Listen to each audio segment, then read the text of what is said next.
मनुष्य जीवन भाग्य से नहीं, कृपा से मिली अनमोल वस्तु है। करुणा वरुणालय की करुणा से प्राप्त नरदेह ईश्वर की अहेतु की कृपा का सुफल है।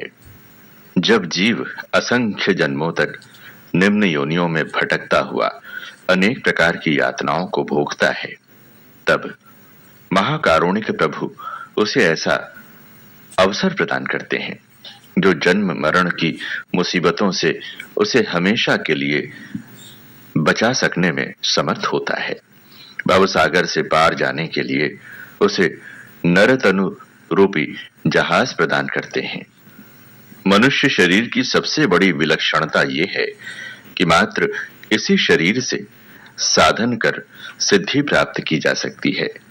नीचे की योनियों में प्रकृति की पराधीनता में रहकर केवल कष्टों को भोगते हुए मिली आयु पूरी करने की विवशता है। अधिकांश में तो ज्ञान का पूर्णतः अभाव ही है। कुछ प्रजातियों में ज्ञान है भी तो वो भोजन प्राप्ति और आत्मरक्षा तक ही सीमित है। मनुष्य जिन्हें अपने से श्रेष्ठ समझता है, उस देव योनि में भोगों को भोगकर पुण्य क्षीण होने पर पुनः मृत्यु लोक में आना अवश्यंभावी है। गीता में स्पष्ट रूप से श्री कृष्ण कहते हैं, हे अर्जुन, पुण्य क्षीण होने पर स्वर्ग से गिरकर पुनः मृत्यु लोक में गिरना पड़ता है। इस तरह हम देख सकते हैं कि मोक्ष प्राप्ति का साधन न तो मनुष्य से नीचे की योनियों में संभव है और न ही उससे ऊंचे की देव आदि योनियों में ही। और तब तक मोक्ष प्राप्ति नहीं हो जाती, जीव दुखों से छुटकारा नहीं पा सकता।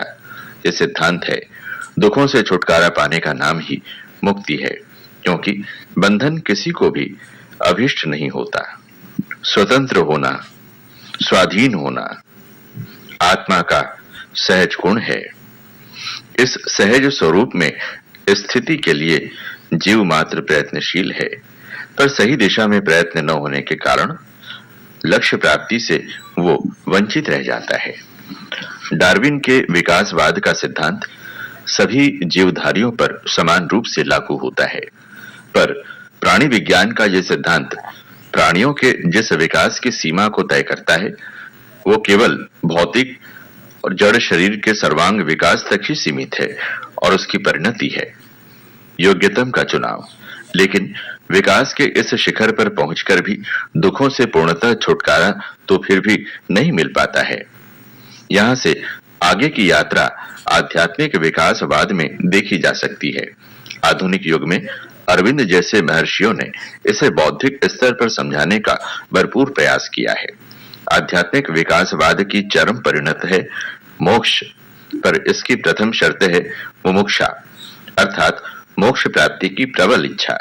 इसीलिए हमारे शास्त्र प्रारंभ करते हैं, अथातो ब्रह्म जिज्ञासा अथवा अथातो धर्म जिज्ञासा। अब हमें ब्रह्म की जिज्ञासा करनी चाहिए या अब हमें धर्म की जिज्ञासा करनी चाहिए।